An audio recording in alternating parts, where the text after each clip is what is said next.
Here to help us make sense of where all this stands with the 2024 race is Michael Smerconish. It's a Smerconish Friday. He's the host of CNN's Smerconish and a CNN political commentator. Michael, good morning to you. This is a little bit of choose your own adventure. So you tell me, we've got Trump's speech last night, which started off on that really unifying note that we expected from him, that his team had been saying this sort of changed man was going to give us, that then devolved, I think you could say, into a very traditional campaign speech that was full of misrepresentations and falsifications and some of his particular grievances. And then, of course, you have, as we were watching that, we're all frantically reporting, is President Biden about to step aside from the top of the ticket? It's just a remarkable situation. The only thing I know for sure, Casey, and good morning, is that at the New York Post, they went to bed early because the cover this morning is a new dawn. And to your point, Yikes. For 25 minutes, it was last night, but then he reverted to the old dawn.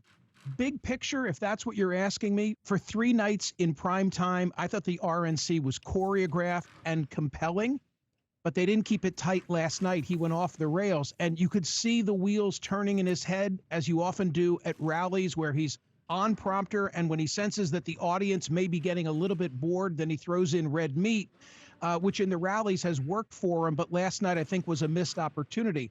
Big picture, you'd rather be among the R's than the D's because of the vulnerabilities in that Biden White House, but I think that Donald Trump, long-term last night in that speech, showed some of those weaknesses that still persist. Michael, where do you think things sit with the Democratic Party?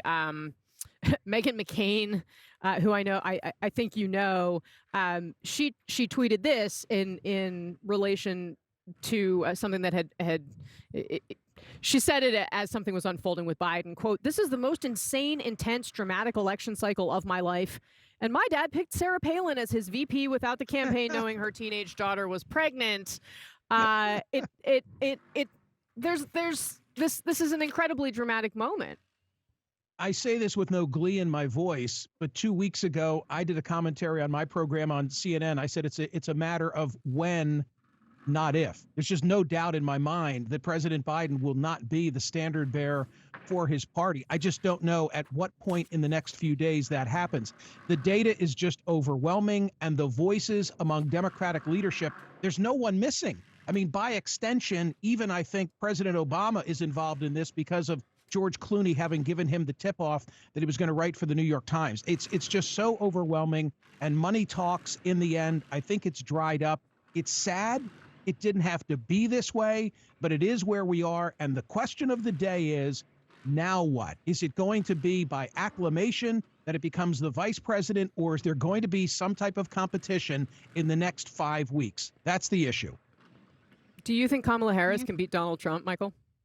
I think that she can, but I doubt that she's the strongest among the bench. I think that there's a lot of polling data out there that suggests that somebody from one of those 3 critical states, my own, Josh Shapiro, Gretchen Whitmer from Michigan, Wisconsin, you tell me who can keep those in the Democratic fold, and I'll tell you who the strongest candidate is. I don't think you help the vice president, nor the Democrats, nor the nation if you just hand it to her. I think she'd be enhanced if there's some type of a blitz primary and she emerges from it victorious. I think it's in everybody's best interest. I think that it would be good for the country to have that level of competition.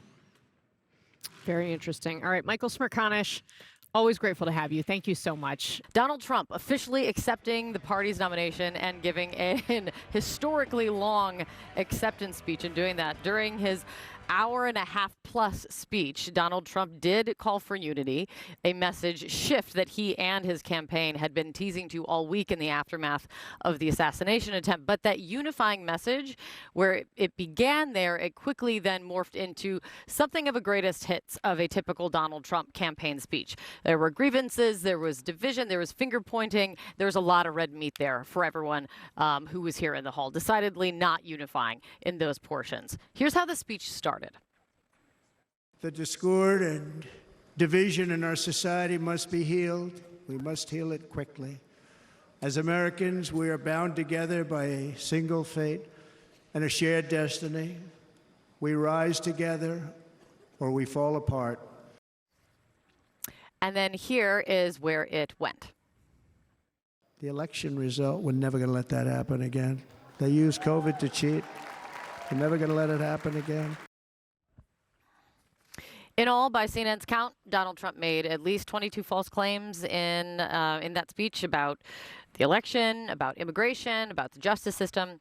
So which message, which side of Donald Trump that we saw last night will linger longer with voters? That's a big question today. Elena Treen here with more, watching it all on now officially zero sleep, as everyone is, but still kicking.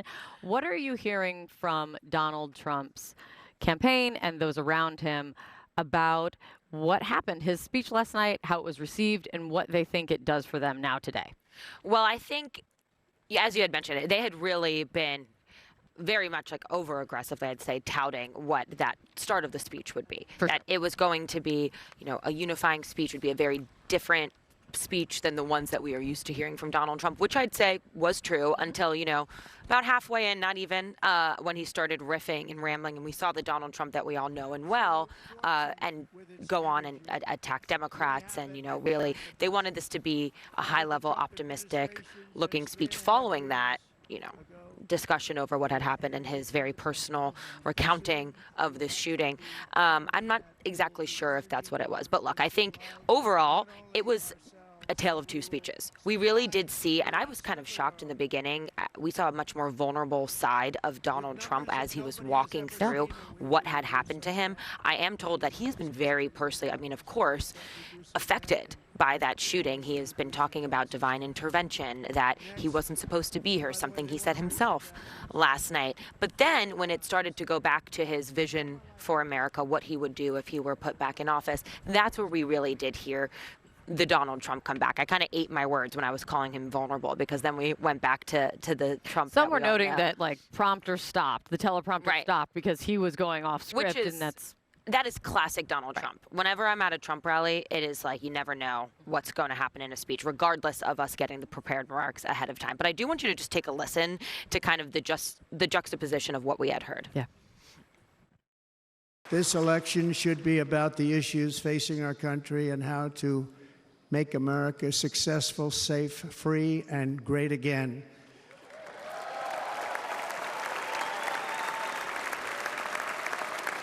In an age when our politics too often divide us, now is the time to remember that we are all fellow citizens. In that spirit, the Democrat Party should immediately stop weaponizing the justice system and labeling their political opponent as an enemy of democracy.